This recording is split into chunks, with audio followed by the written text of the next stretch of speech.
Today I'm going to show you guys how I qualified for the finals of a $60,000 Clash Royale tournament. So guys, in my first duel I was up against Sandbox and I decided to use this giant skeleton graveyard deck. But first let me just set the scene for you guys a little bit. So basically, this is a $60,000 tournament and the $60,000 will get spread between the top 16 players. And obviously the people who finish higher are going to get more than the people who finish lower in that top 16 range. But at this point, we were in the top 24, and we were split up into 4 groups of 6 players, and the bottom 2 players in each group would get eliminated, and the top 4 would move on to the, top 16, which is going to be the finals for this competition. So my goal here was to get top 4 in my group, but I actually had one of the hardest groups out of any of them. I think maybe the hardest group, actually. I had the last month's monthly final winner, Adriel, who won the golden ticket. And obviously, I won the golden ticket myself as the first player to do it this year. Then I was also with, players like Moogie and stuff like that. But yeah, against Sandbox, I had this giant skeleton graveyard deck. He ended up running Goblin Giant. Without the Pekka, though, he just had the Prince instead, which is also pretty overpowered, so... yeah, somehow the Goblins actually completely changed directions, which actually put me in a really bad spot. I feel like in this matchup with Graveyard, you definitely have pretty good defense, but... if you take a little bit of damage like I just did at the start of this match, that can pretty much lose you the game sometimes because it can be really hard to come back. I was pretty sure Sandbox might try to pressure here, and I was actually right about that. I feel like it wasn't the best Goblin Giant by him, though, because he didn't have any way to kill my minions. He wasted the spells earlier. Now, he did end up getting back to his rage and everything like that, but I feel like I was able to stop it. Yeah, my Goblin Curse just barely was able to clutch up there. But yeah, as you guys can see, I only finally just went for my first graveyard right when it hit double elixir. Honestly, my graveyard was a little bit aggressive here, guys, but I just went really aggressive because his Goblin Curse was out of cycle. And whenever they have Goblin Curse in cycle, it's basically guaranteed to be almost no graveyard damage. However, if they play a curse, sometimes you can play a curse and then a Zappa, then you can still get a lot of damage. I did go for my own curse right here onto his whole push, and I feel like the giant skeleton death bomb plus curse is actually a really underrated combo. Now, his push kind of died before my giant skelly bomb could even go off, but you could definitely tell it could be really good. I got a giant skeleton just blocking the lane here, guys, but I was just slowly losing this match, and my graveyard really didn't get me any damage, and I knew that I would pretty much have no chance to come back here because the Goblin Curse would just always save him. Like, I could get spurts of chip damage, but I knew that if I didn't make some sort of big giant skeleton push or get a big furnace connection, I would just lose this match. Now guys, basically, we faced each player in our group one time in a best of 3 duel. So I would face every other player in the group one time in a best of 3, and duel means that we can only use each card one time in the best of 3. So if we use certain spells in game 1 here, like the curse, then that means I can't use it in the other game. Now you can see I was trying to get a giant skelly push on the right side, but it just pretty much got all dissipated. I feel like Sandbox's defense was just a little too strong for me. And I think a really important card for him was the Goblin Machine as well. But I did get a very aggressive push right here with the minions as well, just trying to sneak them in. And luckily his machine actually went on the graveyard skeletons instead of my minions, so the minions got right on the tower, and he had basically nothing for them except the Goblin Curse. But look how much damage the minions gave me. My graveyard did literally nothing this whole game because of his curse, but the simple minions just took out basically his whole tower. So just like that, the momentum was kind of shifting in my favor. But I still knew that I was not feeling super good in this situation because he could always just get big counter pushes whenever I would try to go in. Now he went kind of aggressive here. I just got a nice Goblin Curse and the Evo Zap, timing it especially to get his Fire Spirit into a Goblin so it would kill the Evo Furnace of his. And I got a really nice giant Skelly Bomb. His Goblin Giant didn't get to the tower, but his Goblin Machine did get to the tower, unfortunately. Now he got a really good Goblin Curse here, but I was able to defend pretty easily myself. Yeah, his curse really didn't end up doing that much like I expected it to. I got my Evo Furnace up high, just trying to distract him, waste his time kind of so he couldn't go on my tower. Made him Barbarrel onto the Goblin Curse as well, and I just went for another graveyard, guys. I don't even know how I came back in this game. I feel like the matchup isn't bad or anything like that at all, but just with that start, I think I should have lost. I feel like Sandbox is known for running a lot of those quote-unquote no-skill spammy type of decks, so me and my coach for the second match decided to use this Executioner Ram Rider deck. It's not really been too popular recently because a lot of people have been running it with the Spirit Empress over Executioner, and they also put the Evo Furnace and the Goblin Curse in it as well, but I did waste my Furnace and the Goblin Curse in the first game, so I just decided that this variation would be a little bit better. Especially the Evo Executioner really does carry this deck. Man, that was such a beautiful ability there by me, guys, because it just allowed the absolute perfect Executioner lineup. And it made him also waste the Empress as well. I went for the Ramrider because I knew he wasted a lot of Elixir, but I think he was actually able to stop this Ramrider. We'll see, though. I did get my Snowball down, perfect timing there, but yeah, he got a Bomber last second, and unfortunately I just barely did not get a connection. Maybe I could have played a little bit differently there instead of going for a Ramrider, or I could have got a better Snowball somehow to also hit the tower. I think that could have maybe helped me. But it didn't matter too much either way. I got one Barb hit on the tower, which was nice as well. I decided to just cycle the Ghost in the back, guys. I think the reason why Ghost is so good in this deck is because it always forces your opponent to play a tank onto it, usually. And if they play their tank, then your Boss Bandit could go crazy. But I actually decided to play the Evo Executioner at the bridge just to try to get a tower lineup. And here he revealed the Spirit Empress. I got a really good Lightning, though. Executioner did not quite reach the tower, but it was actually getting quite a few Elixir out of Sandbox's hand, so I was off to a pretty decent start, actually. Even though I was up in damage at this point, guys, I was not feeling too good in this matchup because I knew that it would be like almost impossible to break through the Goblin Huts later in the game, and I knew he'd start to eventually spam the graveyards. The issue in this matchup is that they have the Berserker and the Knight, so they pretty much always have something to tank for whatever spam units you throw at them. I got a really good Evo Snowball here, actually. Against Graveyard, the most important thing is to get rid of their tank, so if you can do that, your tower can deal with a good amount of the graveyard. The Empress was also not too easy to deal with, but I actually got a really good Evo Executioner. I feel like he put his Empress in kind of a bad position, so yeah, I got a really good Boss Bandit. I thought maybe something could happen here, but I think another one of the biggest issues in this matchup is definitely the Goblin Hut, because the Goblin Hut can just distract so easily against the Boss Bandit and stuff like that, whereas if they had Cannon, they would just be in big trouble. I don't know how Sandbox got away with all of that, man. I feel like the Evo Snow is really just what saved him, because I was sure I would get at least a little bit of damage, but I ended up getting literally nothing, and I was down Elixir too. Sandbox went for a Berserker Graveyard, and my cycle was so bad, but luckily for me, guys, Sandbox went for the Berserker too late, so the Graveyard had no tank. Otherwise, I think he would have probably just won right there. I was just trying to play a little bit aggressive, and I think something you guys should take away from this match is that when you know that your opponent has a hard counter, you might as well just play aggressively and kind of dumbly, because if you play normal, you're going to lose either way, so what do you have to lose if you just try to play a little bit more aggressive than normal? Maybe you could catch them off guard and somehow catch a sneaky win, you know? But yeah, I was down like 700 here, not 100% out of it. I actually got a very nice Lightning here, but it didn't even hit the Goblin Hut, unfortunately, so my Ramrider got kind of stuck there and nothing really came of it. I knew that Lightning Cycle wouldn't really quite do enough, so I needed to get some more Ramrider damage. That was a really good Evo Executioner placement, but it pretty much died anyways, so it didn't really matter too much. He got an aggressive poison, but he was just up so much Elixir. Now guys, here's where triple Elixir started, and this is where things started to get really intense, I believe. And if I won this match, guys, I knew that I could beat Sandbox 2-0, but if I lost, it would be 1-1 and it would go to the third match. It is actually kind of important in this type of competition to beat your opponent as quickly as you can. Like, if you could get 2-0, then you really have to try to do that. Also, man, my Evo Snowball didn't hit the Knight, bro. If it did, that actually might have helped me a lot, but yeah, unfortunately it didn't. I think I played this Snowball before I saw his Knight go down. Dude, that literally could have won me the game because it could have got my Executioner on the tower. But anyways, guys, like I was saying, it's really important to go 2-0 if you can, because it can help you with the tiebreaker, and oftentimes these competitions go down to the tiebreaker. Like, multiple people might go, for example, where they get like 4 wins and 1 loss in the group or something like that. So if you get a better tiebreaker, then you can actually pass through, but if not, you might not pass through. And yeah, unfortunately, guys, I just was barely able to not get enough damage here. I think just that one Evo Snowball, if I delayed on it maybe and hit the Knight, I could have actually had it. So things ended up moving to a third and final match against Sandbox. I decided to play this Mortar Spirit Empress deck. I feel like in CRL you kind of have to abuse almost every single set with the Spirit Empress and the Furnace in this current meta.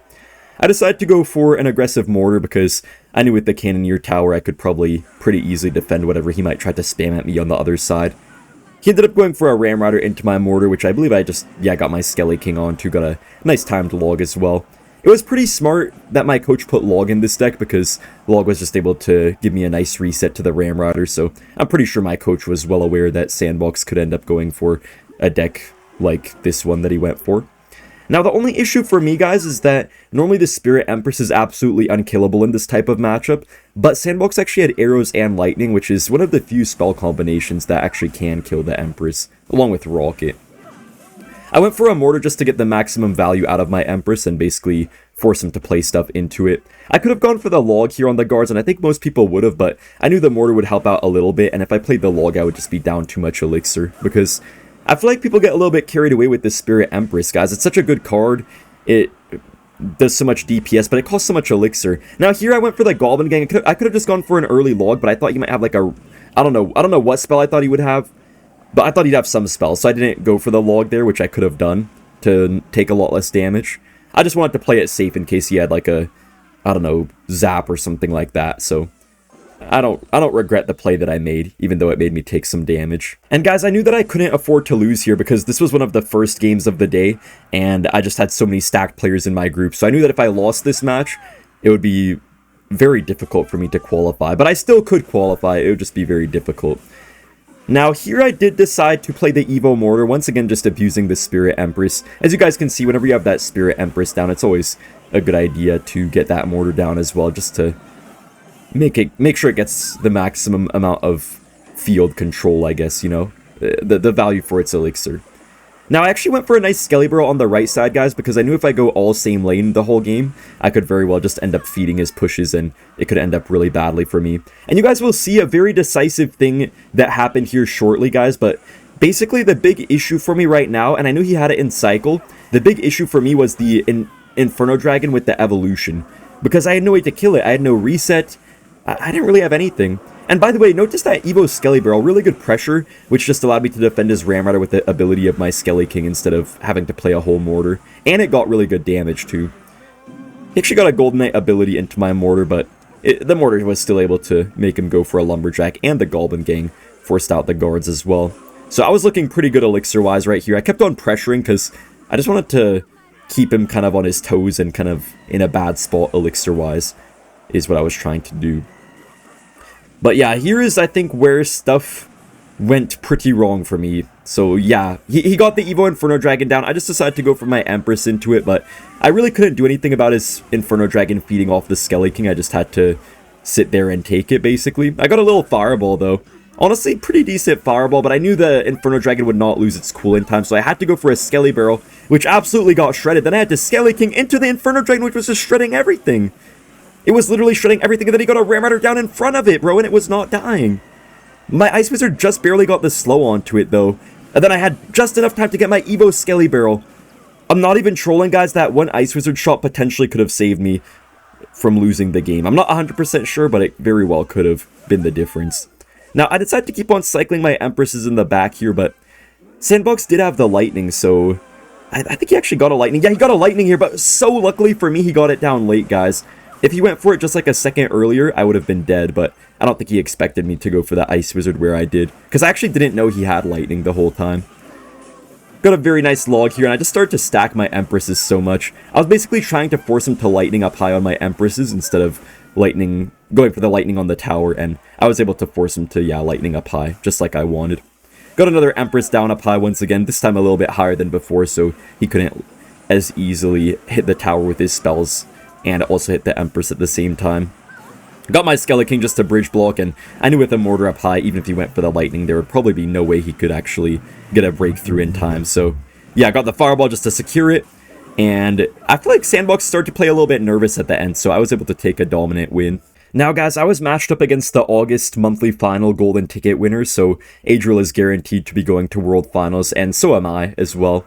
So I decided to play this RG Wizard deck in the first game. I think Wizard has gotten a lot more popular recently, mainly just to be a great counter to minions, and in general it's actually pretty nice this meta with a lot of people not really having the best spells against it. A lot of people just have Curse and not really much Lightning, I feel like, in this current meta, so Wizard definitely gets good value in RG right now. And Adriel decided to go for a Graveyard deck. This is basically the most popular deck in the game right now at top ladder, the one that Adriel was running here. I believe I just, yeah, got an aggressive RG down, got a nice Monk ability as well, so he couldn't Bar Barrel right away. Wizard actually got a really good splash shot on the Goblin Hut.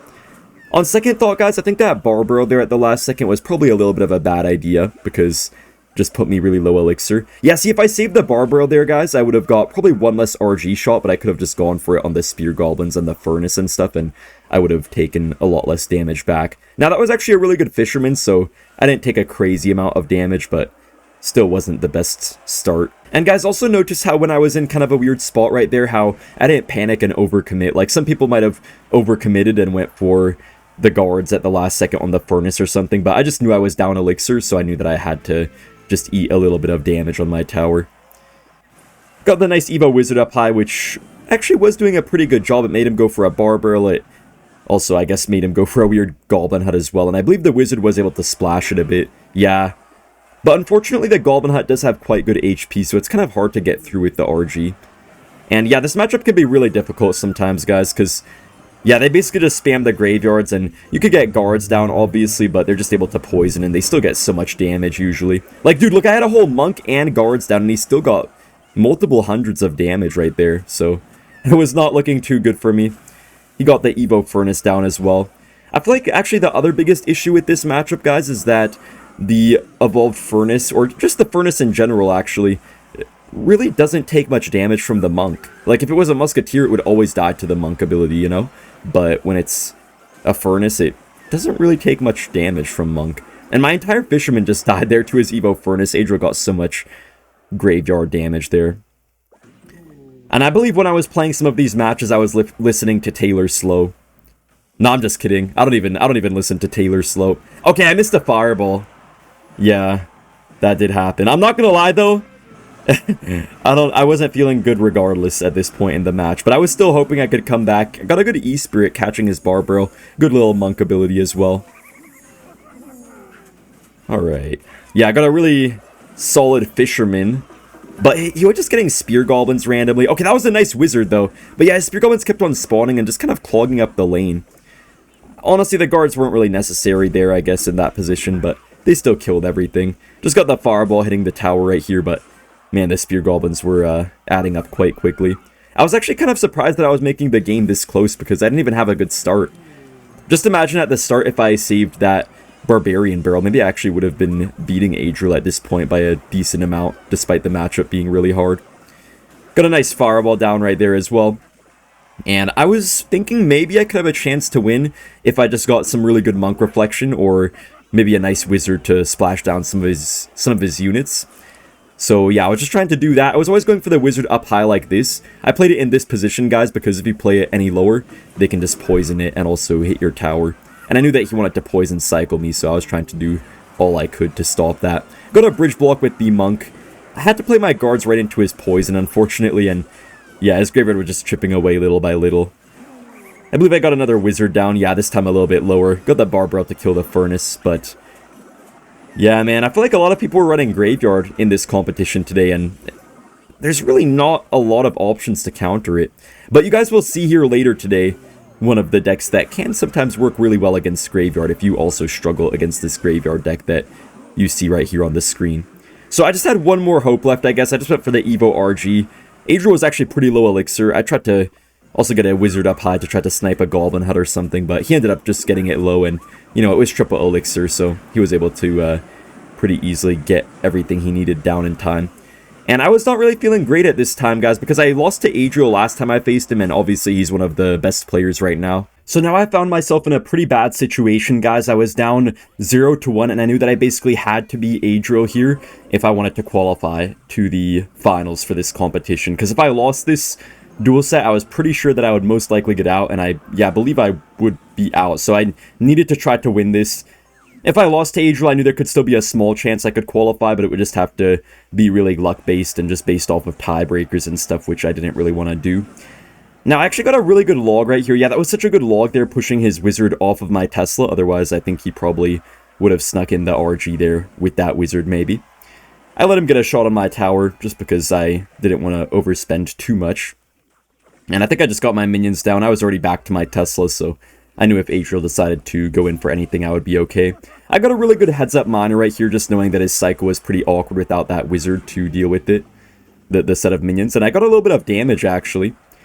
I got a nice Mighty Monitor at the bridge, which was actually a really good play because his cycle was so bad. As you guys can see now, he had Wizard and just nothing else. So then he went for a very late Evo Wizard. He made a massive mistake, letting me get so much Mighty Monitor damage. And you guys might be confused, like, why didn't he go for the Wizard closer to the Mighty Monitor or something like that? Well, basically, he was just scared that I would ability, because if he played it closer to the Mighty Monitor and pulled it, then I probably could have played my ability, and I could have just taken his right side tower. So that's why he went for it in such a spot. I don't know if he actually could have pulled my Mighty Monitor. I feel like maybe he could have, but I don't know. He ended up going for a Fisherman plus Log here on the Evolved Wall Breakers, but I got a pretty good trade out of it. And I went for a Mighty Monitor because I knew his cycle was once again pretty awkward. Now, it made him go for a Monk, which wasn't really a good trade for me. I tried to bypass it, but I should have gone for that like a second earlier, and maybe I could have. But yeah, it's not really bad. It wasn't really bad for me here, guys, to make him go for that Monk there, because it just made it so he couldn't really set up a proper RG push. He actually did end up going for an RG at the bridge, and my cycle was somewhat bad.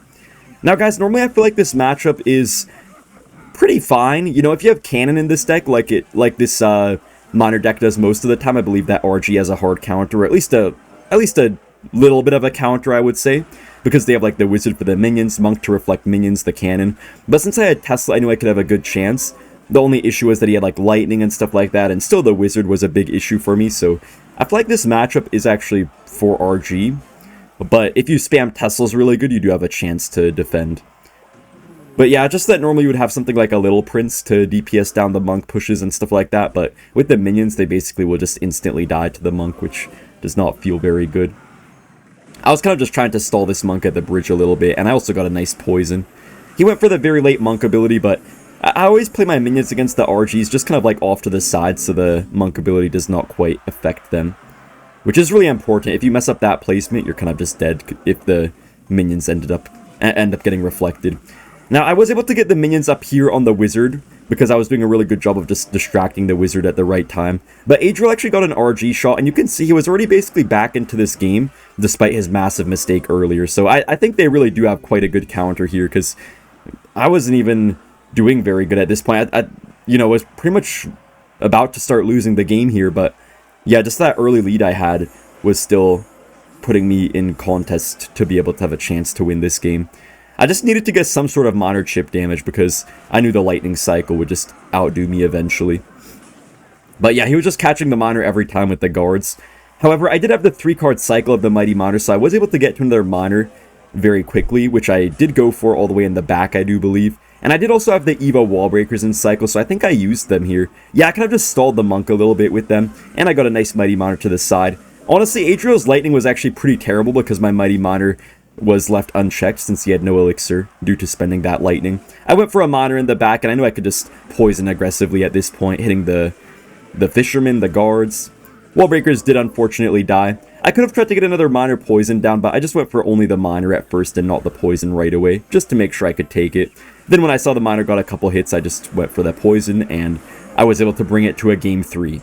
Now here is something I almost never have done before, guys. I decided to go for a no-skill deck for my game 3, which was this Goblin Giant Prince deck. And Adriel decided to go for Pekka, which unfortunately is a pretty hard matchup for our deck, especially because he had the Spirit Empress. I feel like sometimes the Goblin Giant decks are just so broken that they can easily overrun Pekka. But it's pretty hard when you don't have the Pekka or the Fisherman. Like when you have Pekka Fisherman Goblin Giant, then you have an easy counter against Pekka. But when you have the Prince version, it does get pretty difficult. But yeah, also the Empress sometimes can carry for the Goblin Giant player in this matchup. But Adriel also had his own Empress to counteract. But he messed up his Golden Knight ability and also he played it too high, so my Empress wasn't getting hit while it was hitting his Golden Knight. So he took like 600 damage from that mistake. I just decided to go for a Bomber in the back. I did waste my Pancake onto a Bomber, but I didn't want to just Goblin Giant for no reason. In this matchup, I had to be really careful as to when I went for my Goblin Giants. I was kind of just playing it chill, you know, trying to get towards my Evo Furnace. And I feel like the Furnace in general was actually quite good for me here because the Fire Spirits were just able to constantly chip on the tower. I don't feel like Adriel was playing very well so far. He was just letting himself take a little bit too much chip damage, and it was really just all thanks to his own little mistakes. Now, I caught Adriel in kind of a bad spot here. You know, he had not the right amount of elixir for a Pekka, so he had to go for a Weird Ram, which I got a nice curse onto. And that actually put me in a pretty good spot, but he did get a good Evo Zap, I will say. and that Evo Zap did keep his Empress alive, which didn't really matter. I just went for the aggressive Goblin Giant at the bridge here. A lot of people used to play CRL looking at their device, guys, like their second device to track Elixir, to like just see what their opponent's Elixir is, but as you can see, even without doing that ever, I'm still able to just know almost always roughly the Elixir of my opponent. I don't always know their Elixir down to like the 0.5 Elixir or the exact Elixir, but I know roughly what their Elixir is in comparison to mine. And at this point in the game, I still had only gone for a single Goblin Giant, but guys, look how low his tower got. Just abusing my Furnace, abusing my Empress. And I finally forced Adriel to go in for a Pekka. And here's where I knew it could get a little bit interesting, because I had no big spell. So I was thinking if he went for an Empress behind this Pekka, it could be really hard to stop. But luckily for me, Adriel actually messed up his Empress, man. I feel like he made so many mistakes this game, which is kind of surprising. Yeah, I got a really good Evo Furnace right there, completely annihilating the barbs, but they still got so much damage. And I had to go for the ground Empress onto his Empress. Yeah, dude, if he didn't make like 10 mistakes early, I think he'd actually be up quite a bit of damage at this point in the game. Man, the Fire Spirit army just chained on the Golden Knight really quickly, and my Evo Furnace did not quite get healed in time, unfortunately, but I was still able to take everything out, I guess. Now, the Prince in the opposite lane, guys, was just to force him to play on both sides instead of just, like, purely spamming into one lane, because I knew if I went all into one lane, he might start to overrun me at some point in the game. Also, man, his Spirit Empress somehow just soloed everything I ever owned. I don't know how it was still staying alive at this point. And guys, I was also making sure to go for my Furnaces a little bit higher, because I knew that the main way for me to lose the game at this point would be if a Golden Knight could chain on the tower and the Furnace. Man, that Fire Spirit somehow splashed the Golden Knight and the tower. That was crazy. He did kite the Prince with the Battle Ram, but it did just die, so was looking pretty good for me. I did get a Goblin Giant down here, not really expecting to get any damage, but more so just trying to buy my Furnace time. I mean, not my Furnace, my Empress. Bro, they're practically the same card to me, man, the Empress and the Furnace. They're just both so broken. But yeah, I just wanted to buy my Empress more time to take out his Empress and stuff. And I got no damage, but it was fine by me. I got a nice Prince up high. I knew that he would probably go in for the Evo Battle Ram, and that is exactly what he did. But I just couldn't stop it, man. I had no time. He got an Evo Zap down, and it turned my stuff into goblins, man. So I was actually down in damage here, and I had one chance to come back, man. I went for the Prince opposite lane, knowing his cycle was kind of bad. He went for a Golden Knight. He didn't have time to get the ability. I got the Pancake on the Prince, which gave it a better interaction there. Prince charged, forcing out his Battle Ram. I got the Empress at the bridge, the Bomber as well. I needed to get a Heal Spirit to heal up my stuff. Then I needed to ASAP save Elixir for the Prince, go for that on the right side bridge. Goblin Giant put me in the lead in this game. I still needed more damage, though. And then my Eminem rap came to an end. But yeah, I was up here. I just needed to defend. I just needed to not let a crazy Golden Knight get on my tower or a Battle Ram. So I pressured with my Goblin Giant, trying to divert his attention to over there. Got my Prince way up high, making sure his Golden Knight would not do anything crazy. And yeah, the Goblin Giant basically took his tower. He zapped the floor. Not really sure why. But yeah, guys, I was actually able to take the set victory against Adriel. So guys, this was the final duel set to see if I could qualify or not to the finals, and I was up against Ta, who hasn't really done anything too crazy yet this year. He hasn't gotten any crazy qualifications or any crazy placements or anything like that, but last year he was one of the very best players who was constantly beating Mohamed Light and stuff like that. Not constantly, but he was like the second up to Mohamed Light last year, I would say, at least throughout the months, but in World Finals he didn't actually do as well. The thing about it is that at World Finals, you have to be good at playing on stage, which not everyone is. I got a really good Goblin machine here, and I was just really aggressive with my Pekka Goblin Giant. I was playing this Pekka Goblin Giant machine deck, because I knew that they would go for something annoying, like some sort of cheaper type of deck that could have a really strong defense, so I just wanted to have like the machine there to kill everything and have the lightning to break through better, all this different stuff.